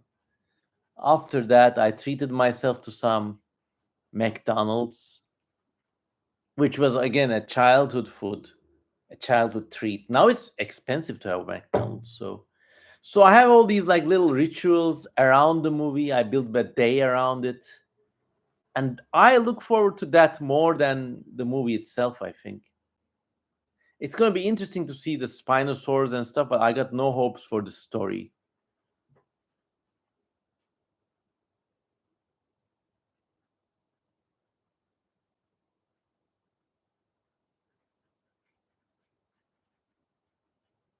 Anan of Anan says, how is life? It's going great, thank you.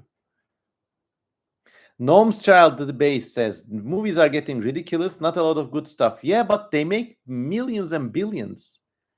Like they had the How to Train Your Dragon live action film, and I think it was a travesty, an insult, but it broke box office records. So now you got to look at media as their own thing. A movie is not just a movie. A movie is also a day at the mall or the cinema or the movie-plex, and it kind of blends into the whole experience.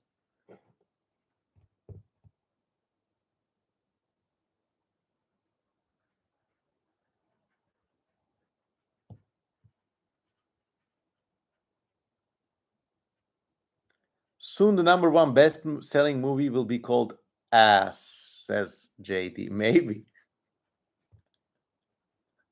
It sounds like one of those Andy Warhol films. Do you know about this? Andy Warhol, the pop artist, he was also a pioneer of experimental cinema. He has a movie called Empire, which is just a, I think, 5 hour shot of the Empire State Building. And the highlight is when it gets dark, so the building's lights switch on, and it's just a 5 hour steady shot. He has another movie called Sleep, which is just a guy sleeping for 8 hours. And then he's got a movie called Blowjob, which is exactly what you think it is. So, Ass could be an Andy Warhol film.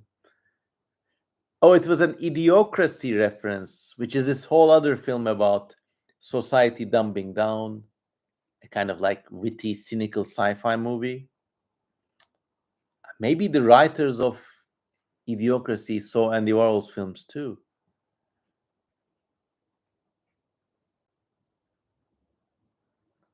Gnome's Child Debate says, how do millions of people have such poor taste to go to How to Train Your Dragon, the live action film? But a lot of these movies are, once again, there's societies. We live in a society, there's tens of millions of people, especially in big cities. Can you count to a million? Now imagine 10 times that, and imagine every one of those is a person. A lot of those people have like one day of the week in which they have time for themselves or their kids. What to do? Go to the mall. It doesn't matter if the movie is How to Train Your Dragon or Andy Warhol's Empire or Ass. I mean, those people are going to pay to see that movie because it's like a scheduled rest break in the middle of a day otherwise spent commuting and shopping. And it's actually a bit depressing when you think about it, but that whole experience has been planned and curated for you ahead of you making all the decisions. It's been planned for you by people who run all the companies, who run all the malls, make the movies, ship the merchandise, make the cars, employ you. The hand that feeds also takes away.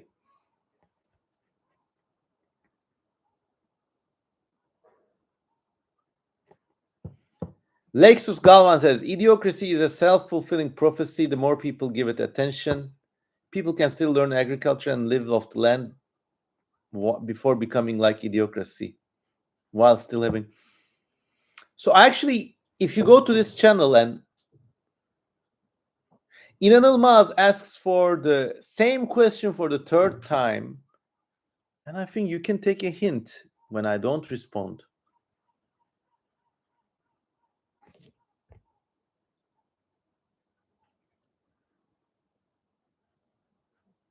Be a tribe, says Sonkishi. I love this quote. Be a tribe.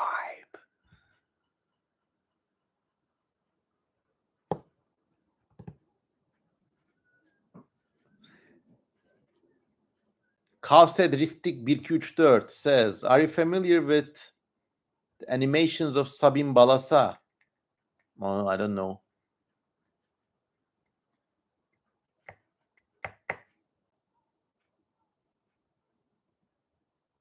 Thomas Schrimpel, very good question. What's the largest wild animal you've seen in person?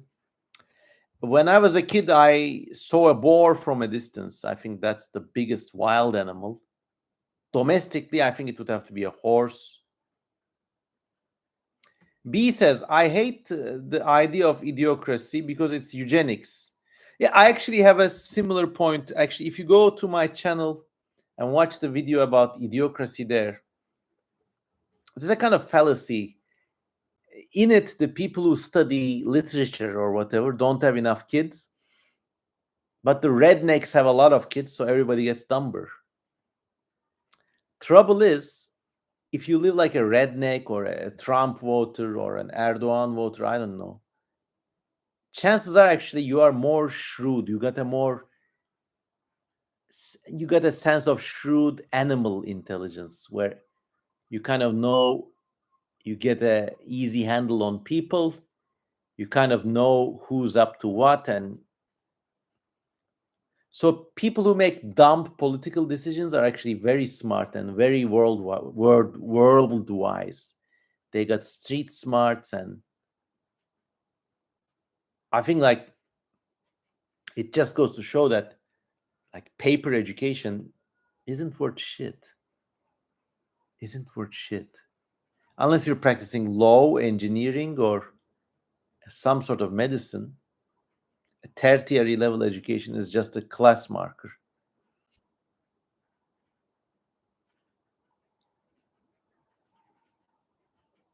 Elibot says, I swam with a basking shark once. Wow, you're so lucky.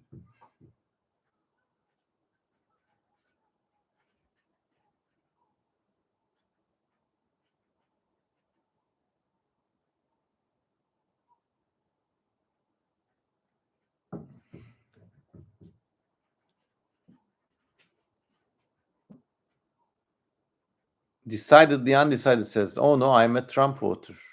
Well, I respect everybody's choices here.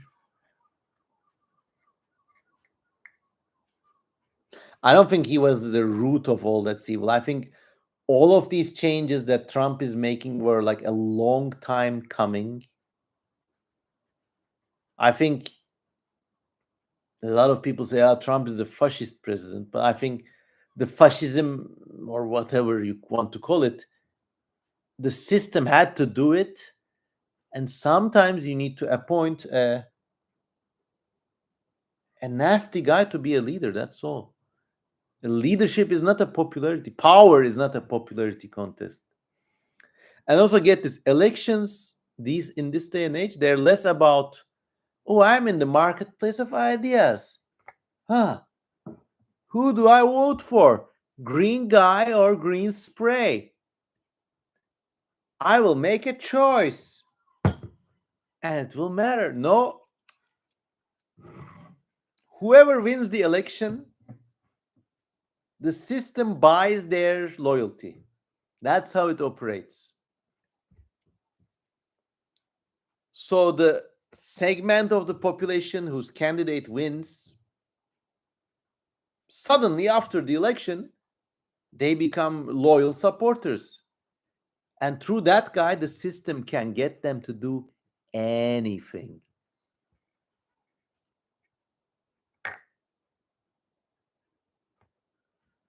JD says, fascism never left. It's an inevitable rule of human society.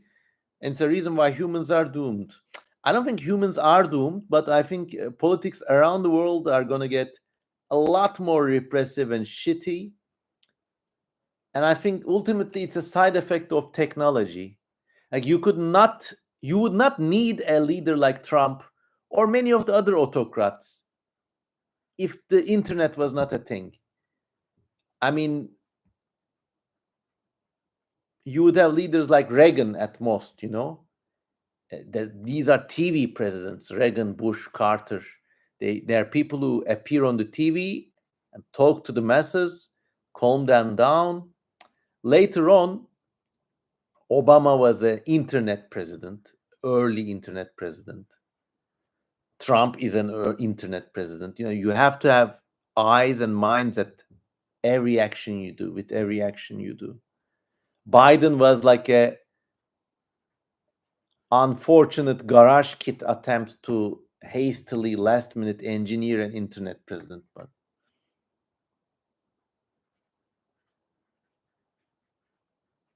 Falcario says, I saw some humpback whales when I saw humpback whales. I did actually. So yeah, that counts.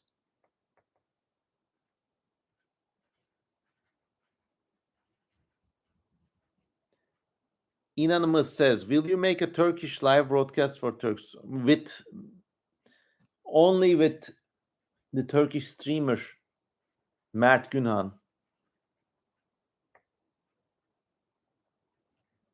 Where did you see the whales? Yeah. Between the seashore near Oregon and the border of California. Bilge Kum Kaan Bozkurt says, have a nice day. Jesus, Mert Günhan. I mean, all my interactions with him have been really cool.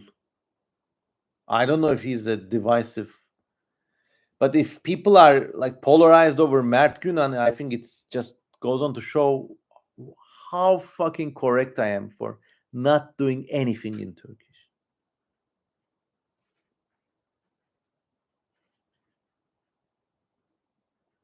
There's something with the language and the culture that Turkish is not alone. I'm sure like the Greek cyberspace is like this too.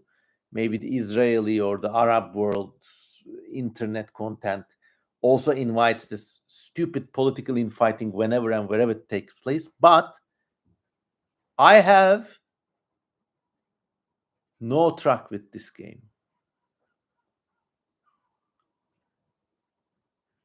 I have no axe to grind, but only my thoughts to polish.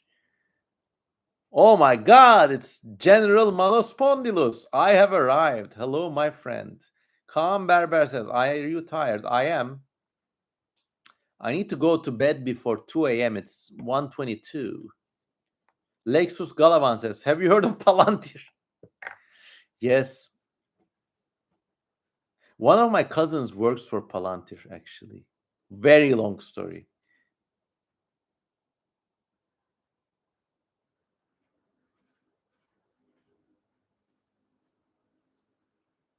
Rino Gradentian, another old timer, is here.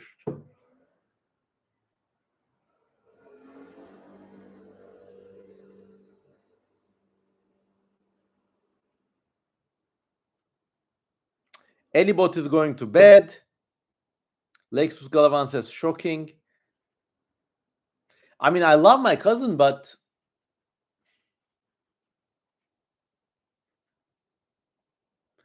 I think I would feel better working in like an actual weapons company, like Northrop Grumman or like a gun maker, like Smith and Wesson, or I don't know, Caltech, or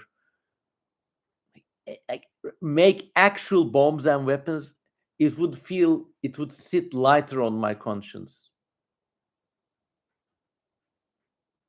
Because Palantir's products and services are for people who kill other people or send their own people to die and go back home like a regular day at work.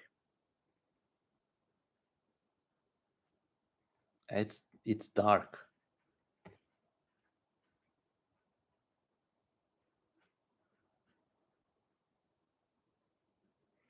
And we are recording this in July 2025.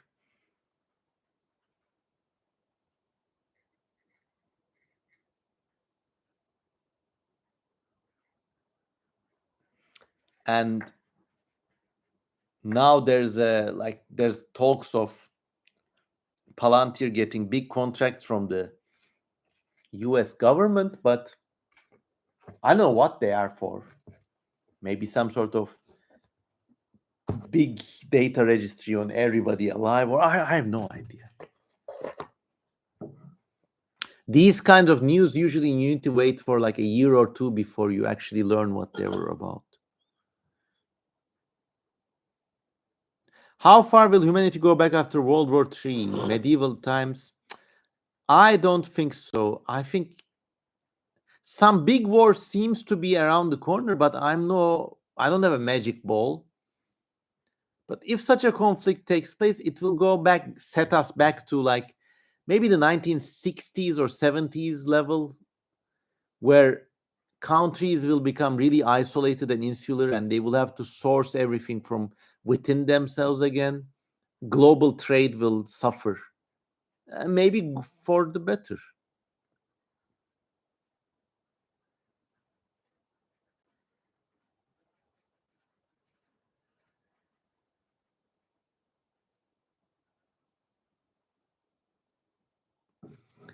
There's a discussion about if is DinoCon an annual event, says Caden. Maybe, I don't know. This is the first one. Have you watched Genesis of Daleks from Doctor Who, says Eleanor Davies. No. I haven't really followed Doctor Who closely.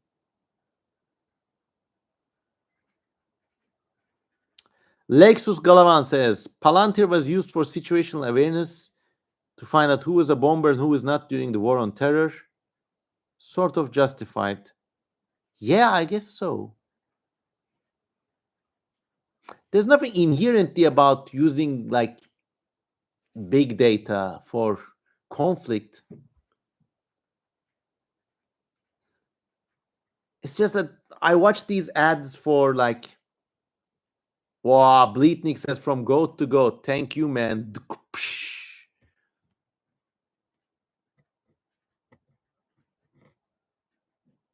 I mean, there are these like disgusting Palantir ads for like battlefield intelligence, and like it's this like ridiculously simplified thing for like apparently there's a conflict and you are the commander.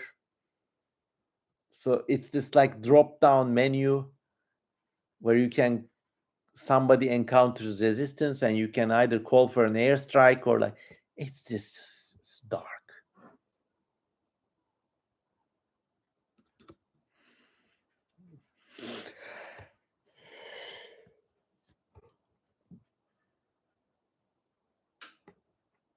Kaan Berber says you had a city travel program on YouTube. Yes, this is with another Turkish channel called Cep Hikayeleri. Will you make another video? I have my own travel and urbexing videos on my channel, so go watch those. Jindra Mastered and Bilge Külkaan Bozkurt seem to be having a pointed debate, and I'm gonna have to ask you guys to like let it go.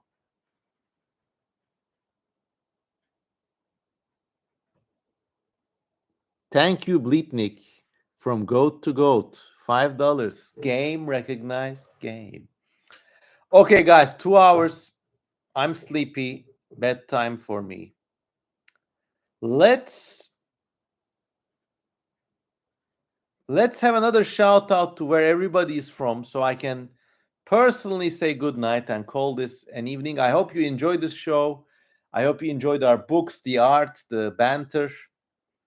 Good night, Daddy Cosman, says Lexus Galavan.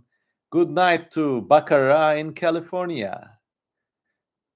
Good night to Dicle, who goes by İnanılmaz. Good night to Khan. Good night to Caden in Cedar City. Good night to Germany, Nal. Good night to Barkın Özdemir. Good night to Mopo from North England. Good night to Falcarius in Utah, USA. Good night to Thomas Strimple from Dallas, Texas, USA. You American friends, you have it so good. I know a lot of things are shit, but also you have it so good. Good night to Rino Gradentian in Adelaide, Australia. Good night to Manospondylus on Mars. Good night to JD on Transylvania. Okay. Good night to Organic Wolf, Lobo Organico in Mexico.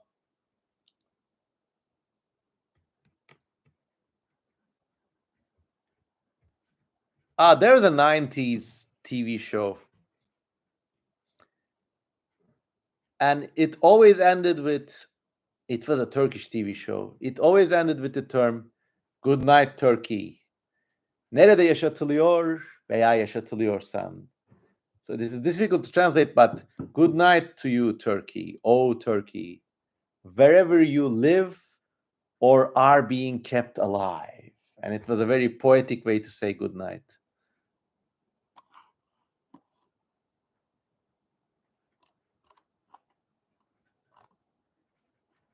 Anyone I missed? Good night to Gavin Tidwell in Florida. Good night to Gnome's Child in New York.